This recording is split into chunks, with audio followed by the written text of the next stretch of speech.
aniga qof dhaawac oo arday iskool ah oo aan ku qiyaasay da'ada 16 sano meelahaas oo arday iskool uniformka gashan oo kala go'ay baan arkay ma garata oo dhaawac oo ambalaas la saaray laakiin markii dambana uu nafaxa ismaayaa ayaa waxaa gudaha u galay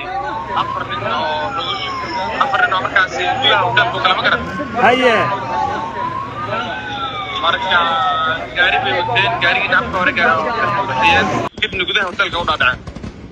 marka ilaa hadda maxaa la arkaa qasaare ay idin muuqda goobta aad ku sugan tahay adigu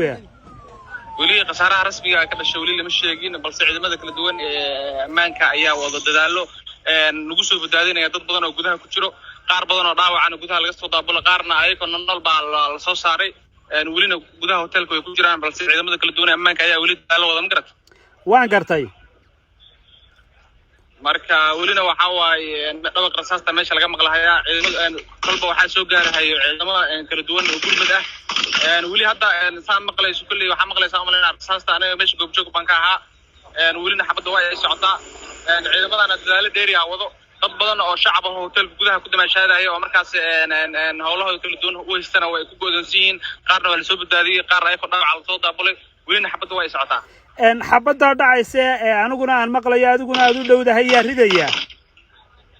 iyo waa la isweydaarsanaya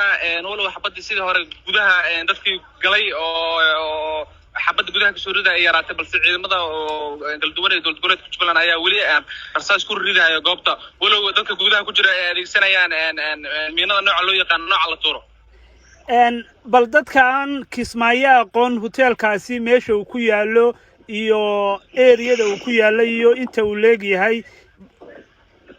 bal sawirka hotelkaas wuxuu ku yaalaa waxa la dhahaa magaciisa Tawakal baa la dhahaa wuxuu ku yaalaa wadada takada aadaysa wuxuu ka shaqeeyaa hotel hore oo la yiraahdo hal wanaag magaciisa waxa la dhahaa Tawakal bulshada reer Kismaayo aad u yaqaanaan adigu indhahaaga ma saartay dad dhaawaca iyo dad dhintay midna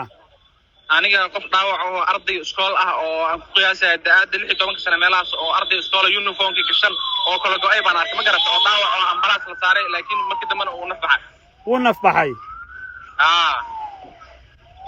aad iyo aad baad u mahadsantahay walaal